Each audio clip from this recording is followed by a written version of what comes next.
안녕하세요. 아이언페이스입니다. 이제 어느덧 5월 말에 접어들면서 파이코인 KYC는 새로운 국면을 맞이하게 될 것으로 판단이 됩니다. 어제 파이코어 팀은 파이 채굴 앱을 통해서 전 세계 약 120개 국가에서 3만 9천여 명의 밸리데이터를 확보하게 되었다고 공지하였습니다. 산술적으로 이들이 하루 50명 정도를 KYC 인증을 진행할 수 있다고 가정하면 15일 정도면 거의 3천만 명을 검증할 수 있다는 계산이 됩니다. 그럼 6월 28일 파이 투데이 이전까지는 적어도 활성 채굴자 3,500만 명 중 약 90% 가까운 채굴자들이 KYC 인증을 진행할 수도 있을 것입니다. 그동안 저는 저의 파이코인 컨텐츠에서 적어도 1,000만 명 수준의 KYC가 진행된다면 언제라도 폐쇄 메인넷 거래는 가능할 것이라고 전망한 바 있고, 현재로서는 그 예상보다 훨씬 더 완성형 KYC에 가까운 수준에서 파이투데이를 맞이할 수 있을 것으로 기대가 됩니다. 그래서 오늘은 지난 2개월여간의 저의 파이코인 관련 컨텐츠 약 30여 개 중 파이코인의 합의 가격에 대해서 다룬 내용을 발췌하고 현재의 진행 상황과 대입하여서 해석해보는 시간을 가지려고 합니다. 오늘의 주제는 파이코인 합의 가격, 진실 혹은 거짓입니다. 파이 해커톤 1위 수상 앱으로 잘 알려진 워크포스풀은 지난 4월 25일 아프리카 지역에서 가장 활발한 파이 커뮤니티로 알려진 파이 레볼루션 X를 지원하면서 파이의 P2P 생태계 시스템을 지원하고 글로벌 커뮤니티를 하나로 묶어서 하나의 목소리를 만들고자 하는 행사인 메인넷 게더링을 추진하면서 글로벌 파이 커뮤니티의 일원들이 더 적극적으로 참여하고 구체적인 파이 합의 가격을 만들고자 하였습니다. 물론 이러한 구체적인 커뮤니티 간의 통합 활동 이전에 이미 파이의 합의 가격에 대한 다양한 의견은 2021년 말부터 분출되기 시작하였고, 이제는 이러한 움직임들의 하나로 하나의 목소리, 원 보이스로 만들어야 한다고 말하고 있습니다.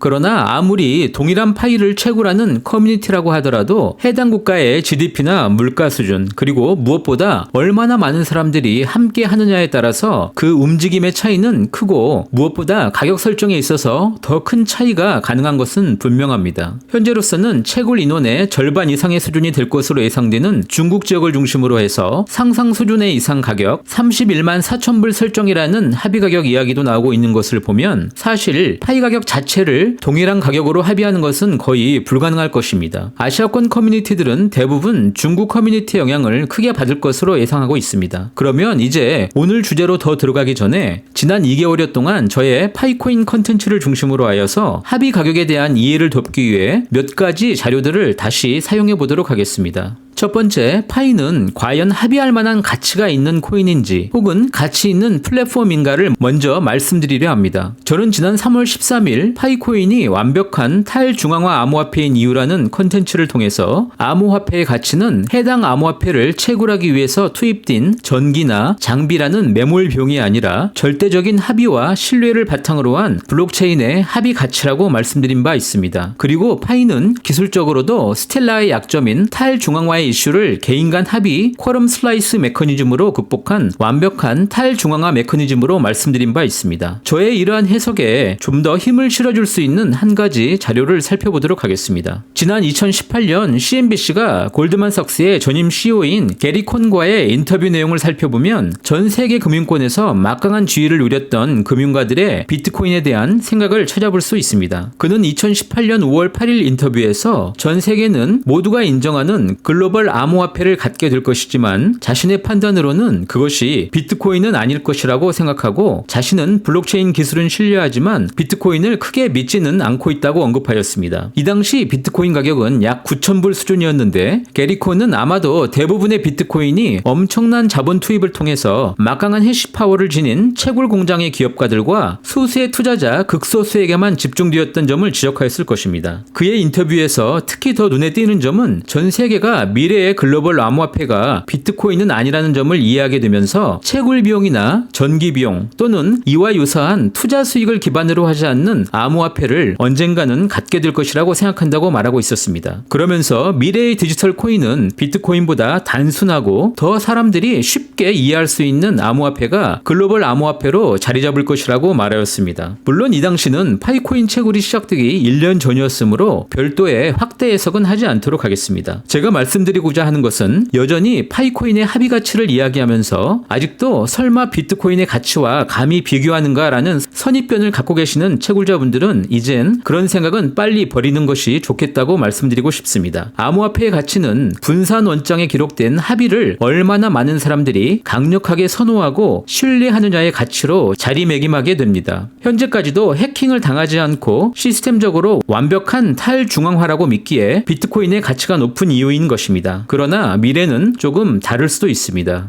지난 4월 6일 저는 파이코인 합의 가격 $314가 실제 가격이 될 수 있는 이유라는 컨텐츠에서 파이의 합의 가격을 실현하는 과정에 대해서 언급드린 바 있습니다. 파이 컨센서스 합의 가격의 실현은 파이의 가치에 대한 채굴자 커뮤니티의 열망이 파이 네트워크의 성장 과정에서 작동이 되고 이러한 합의 가치는 교환 가치를 통해서 구체적으로 나타나면서 이러한 교환 가치를 지속적으로 유지해줄 구체적인 다양한 툴, 즉 지속적인 물품의 공급과 함께 이 물품을 지원하는 그룹들이 자유롭게 시장에서 명목 화폐로 교환할 수 있는 다양한 환금 통로를 통해서 교환 가치가 선순환되는 시장 원리를 뒷받침할 수 있는 다양한 수단들이 등장해야 한다고 말씀드렸습니다. 그렇게 되면 파이 가치는 실리를 교환하는 P2P 실리 플랫폼으로 자리 잡게 되고 이러한 교환 과정이 네트워크망을 통해서 짧은 시간 많은 반복 과정을 통해서 우리가 생각하는 기대 시간보다 훨씬 더 빨리 합의 가격의 균형을 이루게 될 것이라고 예상해 보았습니다. 그러면 이제 파이 채굴 커뮤니티의 높은 합의 가격의 책정의 의미를 살펴보도록 하겠습니다. 당장 우리가 파이 가격이 31만 4천 불이라고 한다면 아마도 이에 대해서 긍정적으로 대응하는 채굴자들은 거의 없을 것으로 판단합니다. 바로 파이 채굴자 3,500만 명은 파이가 P2P 기반으로 성장하여 가까운 미래에 글로벌 통화 암호화폐로서 기존 경제권에 편입되어야만 진정한 암호화폐의 패권을 갖게 될 것임을 누구나 열망하고 있고 잘 알고 계시기 때문입니다. 또한 그러한 가격을 당장 수용해줄 물품 공급자는 쉽지 않을 것임을 잘 알기 때문입니다. 그래서 우선 개인 간 P2P를 통해서 가격이 낮거나 높음에 상관없이 구체적인 유스 케이스를 만들고 각 상품의 특성별로 적정한 가치를 찾아가는 시간이 폐쇄 민넷을 통해서 필요할 것입니다. 이미 우리들은 KYC 이후에 개인당 약 1200개 정도 이하의 파이를 소유하게 될 것임을 잘 알고 있습니다. 게다가 초기 파이 덤핑을 통해서 파이 생태계에 대한 위협 요인을 사전에 차단하고자 파이코어 팀의 제안인 락업을 대부분 장기간 합의하였습니다. 각자 채굴 물량이 평균 500개 정도 이하이고 절반 이상의 물량 또한 락업 대상이므로 대부분 평균 300개 이하 정도의 물량이 KYC 이후에 사용 가능한 지갑 물량일 것입니다. 만약 파이 가격이 10불 이하로 진행된다면 파이 생태계는 그저 저가 제품의 구매 위주로 진행될 수밖에 없고 생태계의 발전과 확산에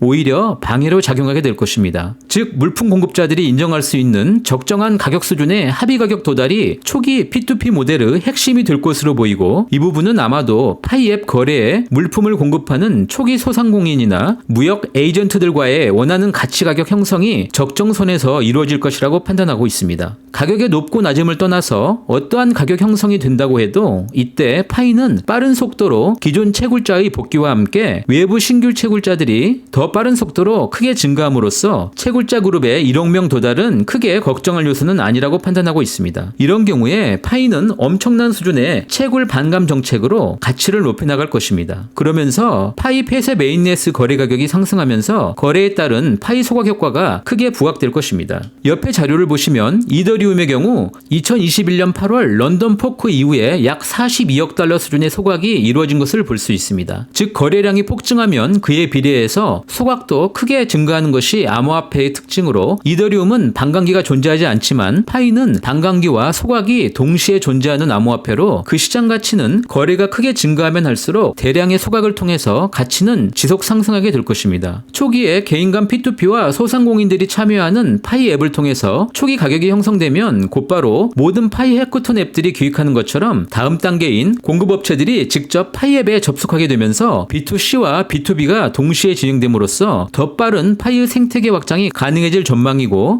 이때 파이코어 팀은 바로 파이를 통해서 물품을 공급받은 공급자들이 파이를 환전하는 통로로 연결시키면서 더 빠른 선순환이 진행될 것이라고 예측하고 있습니다. 비트코인으로 결제 대금을 받는 것이 어려운 이유는 늦은 전송 속도나 가치 상승을 예상하는 소수가 대부분의 물량을 소유하고 있어서 결제 수단으로 사용되지 못하고 있는 것입니다. 파이는 전체 물량의 65%를 개인들이 소유하게 되어 있고 사전에 대기업을 통한 ICO가 전혀 없어서 소위 큰 손들에게 의해서 조작되는 시장 가격 형성이 힘든 구조입니다. 결제를 받을 물품 공급업체에게도 가장 안심이 되는 구조가 될 것이고 향후 플랫폼 코인으로서 다양한 사용처가 개발이 된다면 미래 가격 상승에 대한 부담이 상대적으로 크지 않은 구조를 갖게 됩니다. 이러한 프로세스를 경험하게 되면 브랜드 대기업들의 자연스러운 파이 생태계 유입이 진행될 것입니다. 이와 동시에 파이코어 팀은 파이 재단 소유의 물량을 일부 금융기관들과 보다 높은 가격의 매도를 통해서 글로벌 금융기관들과의 협력을 꾀하게 될 것이라고 생각하고 있습니다. 이미 우리들은 암호화폐가 자체 생태계를 넘어서 결제 수단으로서 글로벌 통화의 지위를 갖게 되려면 국제 금융기관의 채택이 필수임을 잘 알고 있습니다.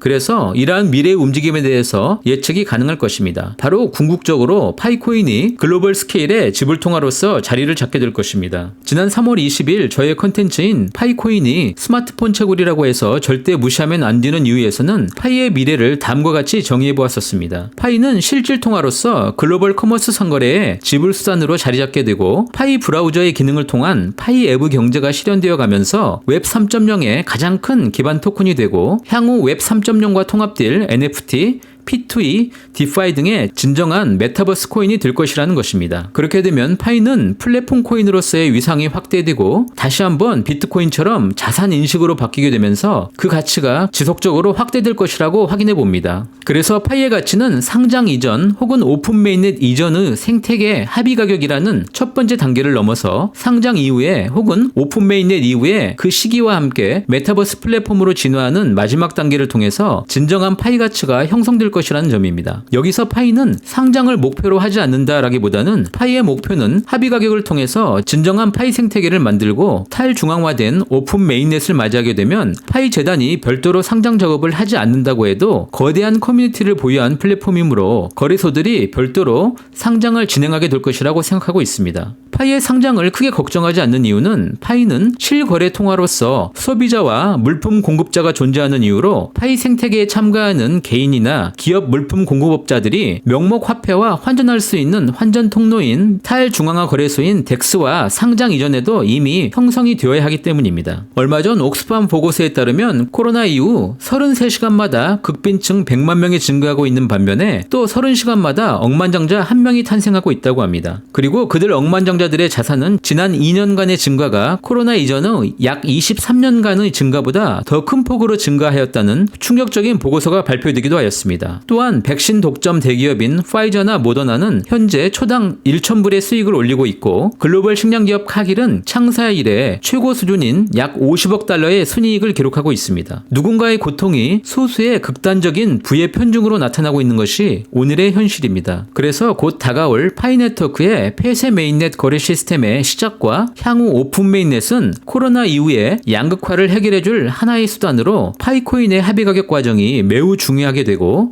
그 파이 채굴자분들이 더 적극적으로 동참하고 진정한 파이 가치 실현이 가능하다면 소수에게만 집중된 몇 번의 트렌드성 산업혁명이 아닌 그동안 단 한 번도 없었던 지구상의 수천만 명의 사람들에게 진행되는 부의 재분배를 통해서 어쩌면 마지막 기회가 될 수 있다고 생각해 보고 있습니다. 오늘도 이렇게 저와 함께 해주셔서 진심으로 감사드립니다. 저는 다음에 더 좋은 내용으로 함께 할 수 있도록 노력하겠습니다. 행복한 주말 되시기 바랍니다. 감사합니다.